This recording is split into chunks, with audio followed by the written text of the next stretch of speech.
तो फ्रेंड्स नमस्कार और आपका स्वागत है आज हमारे एक नए वीडियो में एक नए प्रोडक्ट के साथ। तो ये जो प्रोडक्ट आप देख रहे हैं इसका एप्लीकेशन क्या है ये हमने आपको बताने के लिए है कि इसमें इंजेक्टर टेस्टिंग की जा सकती है किससे, क्योंकि ये है पल्स विद मॉड्यूलेशन का सिमुलेटर। जैसा कि आप देख रहे हैं यहाँ पे देखिए, ये पावर की बटन दी हुई है, पावर की केबल लगी है, पावर की बटन दी गई है और ये आपका इंजेक्टर्स के लिए लीड दी गई है जो कि इंजेक्टर्स में हमने लगा के रखी है। ठीक है, इसको जब हम ऑन करते हैं तो यहाँ जो फंक्शन की बात की, ये ऑन ऑफ का स्विच है, ये मैंने ऑफ कर दिया और ऑन कर लिया। ठीक है, जब ये ऑन होता है तो यहाँ पे अगर इसको बटन दबाएंगे तो ये आपको ऊपर वाली जो है फ्रीक्वेंसी को सेट करेगा। ठीक है, और जब इसको फ्रीक्वेंसी सेट हो जाएगी तो आपको नीचे आएंगे तो वो आपके पल्स ड्यूटी साइकिल को सेट करेगा। तो इसकी सहायता से हम लोग इंजेक्टर को टेस्टिंग करके दिखाएंगे आपको कि आगे क्या होता है इस मशीन में। तो अगर आगे बढ़ते हैं और इसको मशीन को ऑन करते हैं टेस्ट बेंच के साथ में। फ्रेंड्स मशीन को हम ऑन करते हैं टेस्ट बेंच को और इसको फिर कमांड देते हैं और रीडिंग को देखेंगे अपन मैनुअल मोड में। तो मशीन आ गई है और इसका आरपीएम में सेट करते हैं 600 के आसपास में आरपीएम है। ये देखिए आप आरपीएम देख रहे हैं, मशीन का 600 के आसपास में आरपीएम है और डीआरवी रेगुलेशन हम लोग कर देंगे और 800 बार का हमने प्रेशर रखा हुआ है। यहाँ पे मैंने मशीन का इस्तेमाल किया प्रेशर के लिए।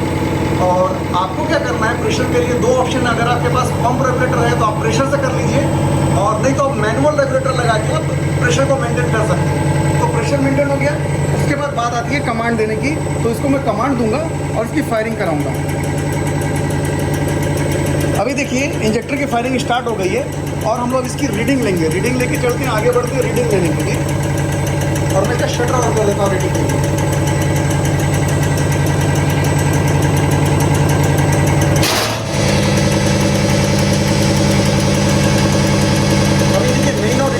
चालू हो गई है और जो मेन रीडिंग आई है वो देखिए 8.5 के आसपास है और रीडिंग की जो रीडिंग आई है वो 2 के थोड़ा सा नीचे पे है। तो ओवरऑल इस प्रकार से आप रीडिंग भी ले सकते हैं मशीन में। तो फ्रेंड्स एक छोटी सी मशीन को इंट्रोड्यूस करने का मकसद हमारा ये है कि कई बार क्या होता है कि दुकान में काम ज़्यादा आ जाता है तो हम लोग को बड़ी मशीन की जरूरत नहीं पड़ती। उस समय क्या होता है, जो नॉर्मल टेस्ट करने हैं, जो नॉर्मल जो बेसिक चीज़ें इंजेक्टर की टेस्टिंग करनी है, वो छोटी मशीन का इस्तेमाल करके काम कर सकते हैं। जैसे फ्लोमीटर की मशीन ऑलरेडी यहाँ लगी हुई है हमारी, जैसा कि आप देख रहे हैं। ठीक है, तो फ्लोमीटर वाली मशीन जब आपको डेडिकेटेड काम करना है तो उसका इस्तेमाल करिए। मैनुअल मोड में एक और मशीन हमारी लगी है CRT-5 जो काफ़ी फेमस है। उसके बाद भी हमने छोटी मशीन को हमने इंट्रोड्यूस कर रहे हैं कि इसकी सहायता से दो ऑप्शन है।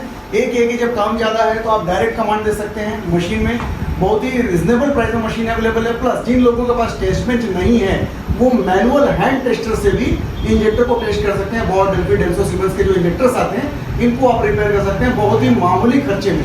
तो छोटी मशीनों का यही फायदा है क्योंकि ये पल्स विद मॉड्यूलेशन रेगुलेटर है, मतलब एक छोटा सा जनरेटर है जो कि इंजेक्टर को कमांड दे सकता है। इसके साथ ही साथ मीटरिंग यूनिट जो होती है उसको भी इसके माध्यम से कमांड दे सकते हैं और उसके मूवमेंट को दे सकते हैं कि वो काम कर रहा है कि नहीं कर रहा है। उसको ऑलरेडी हमने वीडियो के डिस्क्रिप्शन में इसका लिंक दिया हुआ, हमने इसके ऊपर पहले से वीडियो शूट किया हुआ है। तो इस प्रकार से इस छोटी मशीन से आप इंजेक्टर की टेस्टिंग कर सकते हैं। चाहे आप टेस्ट बेंच आपके पास हो तो अच्छी बात है, नहीं है तो आप मैनुअल हैंड टेस्टर से भी मशीन के द्वारा, इस छोटी सी मशीन के द्वारा इंजेक्टर को टेस्ट कर सकते हैं। धन्यवाद।